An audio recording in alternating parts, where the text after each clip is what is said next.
Welcome to the Hog Market Talk podcast, your weekly deep dive into hog market fundamentals, breaking news, and industry insights.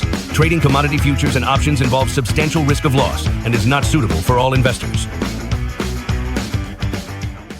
Okay, today is January 28th. I've got Luke Wells back here with us for the Hog Market Talk podcast. How's it going, Luke? It's going great, Mike. How you doing today, bud? Oh, we're doing really good. You know, I'm a grain guy, so today was a pretty active day for the grain markets, Luke. Yeah, Donald Trump kind of, well, I don't know for good or bad reason, but he fired it up a little bit, right? A little bit, you know, when you look at kind of a few things that have happened over the past 24 hours. One of them was Donald Trump gave a presentation in Iowa there, really addressing some of the main concerns with E15 and some of the news there, which that one was a big one because he said that a deal's close to getting done, and when it hits his desk, he's going to sign it right away, not even look at it. So that was a little bit friendly to the corn producer in the room, basically. Talked about some John Deere plants coming online in the United States, too, which has been a big move for him in the ag industry.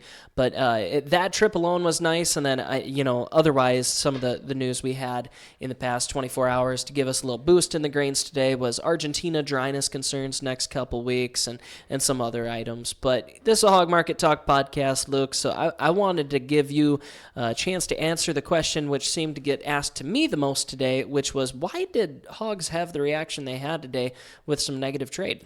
Yeah, no, fair enough, Mike. And I think a very simple answer is you just can't go up every day forever, right? Nope, that's for certain. You know, and we have tremendously awesome things going on in the hog market. We've had one heck of a rally. I mean, take a look at that chart in the April he's showing up. It's just been pretty much a straight line bulldozer higher, right? Yeah. And it's reflected in commitment of traders. You know, we got commitment of traders as of last posted report, about 98,000 long contracts. Forward carries from spot fundamentals are pretty normalized. We've got good buying, pork's of value, proteins of value, right? So we've had a good day. Now, what triggered today's little bit lower move? Cutout was off $1.50 yesterday. I don't know that it, month end in January is a big deal, but month end always matters a little bit, right? Mm-hmm. So I just think we're just at just a little healthy pause, right? But it's been hot, from a product standpoint. And I think Kate will show you this chart. Yeah, we were off a little bit yesterday, $1.57. But still, that's going back to 2021. Demand's in a really good spot. Pork demands. That's just a little bit of midweek volatility. Also, I think the other thing to kind of throw out too, like cash hog trade, still good. I think Cade can find a national hog chart for me. And so there's been a cash hog market since the first of the year, but it's been really choppy. That's why you see these days where it goes up 10, down 10, kind of on that blue line there. The trend's been really good though, hasn't it? The trend's been good, but we had kind of just a little limited packer participation in the negotiated volume, confidentiality, right? But this week there's 5 packers bidding. 87 was the top. We'll see if that got done today. 87's a few bucks above index, right? Paying more than index. So we got nice, robust cash demand. The hog market's in a good spot. So cash good this week.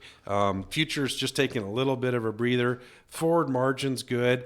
I think the one thing that our customers have been calling and talking, about the most this week, because it is kind of some difficult decisions. It's this wean pig market, right? So I think Cade's got a graph. Hey, he's already ahead of me. Way to go, Cade. So weighted average last week was just shy of $100. Okay.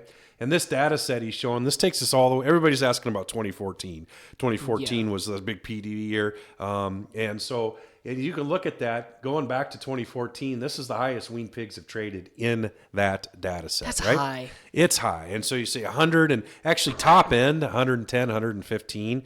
That's high, right? So just let's say hold the brakes, a little bit of perspective, okay?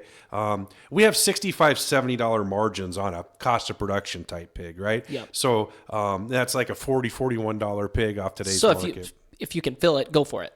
Yeah, a little more in depth than that, right? So my point is it is not uncommon when you have to buy a spot market pig this time of year in the winter that there's not much of a margin on a wean pig, right? Mm-hmm. Usually that margin gets bid very narrow to negative. And, when you run the break evens, July was down today, but what July close at? 108, 109, 107.92 today, down $1.45, but traded up, almost up to 110. In fact, that's June June contract I'm on. July closed at 108.87. Yesterday traded up to 110.30. Okay, and so somewhere, it depends on your system, but somewhere between 100 and 105 bucks. These things break even.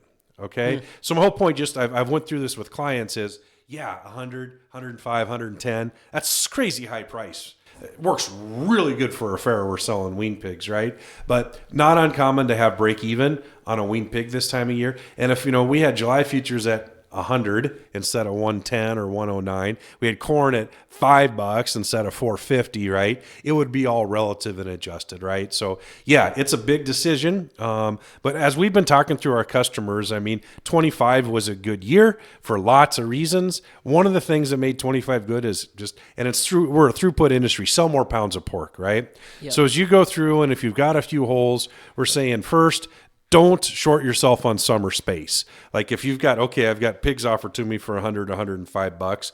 Don't jam them in, make yourself tight, and have to sell light this summer. And in fact, if you've got some extra pigs out of your system and maybe take a week, sell a week off, free up some space, make your pigs big this summer. Don't get tight on space, right? That's the second thing. But bird in the hand a little bit, if you will. Right now, they're not a horrible proposition, even though they're crazy high. You can somewhat get close to break even. You can buy a put, buy an LRP, sell a call, right?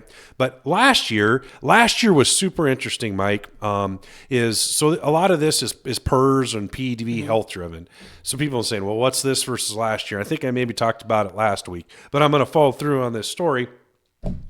We started PERS in September last year. This year it started a little bit in October for sure, in November. We broke with PERS all the way to July. The reason I'm saying that is we had a really strong October market last year. In fact, I don't have it right in front of me, but October settled somewhere 97 or 98 bucks, right? So you had that steep appreciation. How long will PERS last this year? I don't know. We don't know, right? But it's ramping up pretty hard right now. And so as this wean pig market, if you go back to that chart, what's interesting is we're pricing off of August here now. And then in a month or 4 or 5 weeks, we'll be pricing off of an October contract. It's typically wean pigs flatten here. Then they start to move down as they go off the fall market. Last year was different. Last year they stayed strong. The market stayed strong. In fact, and so I think the show list is so tight, demand is so high, and there's probably some optimism in there that we're going to have a really nice September market. There is a possibility that instead of being able to buy something at break even minus $5, if we wait 5 weeks, it could be a minus $15 loss, because this wean pig market's got a lot of strength to it, right? So everybody's got to evaluate it, but take home points on that is, $100 wieners is high, but so's the market. So, so's the market. 2, just lots of really good things going on here. Forward margins, even with this little back today, still some excellent opportunity for pork producers out there. Very interesting. Well, we'll be watching that the next 2 weeks then, just from a seasonal aspect, to see if that isomean price is going to start falling or not. How high does it go? That's one question we want to look at, but also what's the rate of descent? Very much That's so. the big question in it. What else do you got for me today on the hog market to chat about that you think is relevant to our listeners today? Yeah, no, I think that's it. I mean, kind of covered the big points. Use this volatility, right? Basis is pretty well normalized now. Index is climbing up. That cash finally came like we talked about. Index is going to be right at 85, still trending higher. Well, 13 days left till Feb expiration, so that contract's about done. We'll be ripping into April. Do you expect much volatility on that Feb contract here going forward? I mean, I don't. I think it's going to trend up. Base is going to narrow like normal, and I think it's going to expire somewhere in this 88, maybe 89. Yeah. But you know what? Demand's good. If the product steps up a little bit, cash, I don't think cash is going backwards. Seasonally, it shouldn't, and the way that the market's acting. There could be a little bit of good in that Feb yet. But, all in all, this hog market's got a lot of good undertones. We'll see. Tomorrow, maybe we'll be down. We'll see what this afternoon's cutout is. Cutout's down this afternoon.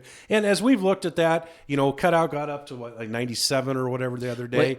And 102 was our high last year at this time of the year, I noticed when I was looking at it. So, but it's some of our private meat forecast, meat trade, they've kind of been holding it more at 94, 95, right? So again, that's volatility. But, no, it's things are good, but I'd say bird in hand and what's the saying, and bush in the other, however that goes. I said that wrong, but the things we can see, we hedge from the things we can't see, right? Right now things look really good, but so is the forward market. So, I think the pork industry is in a good spot.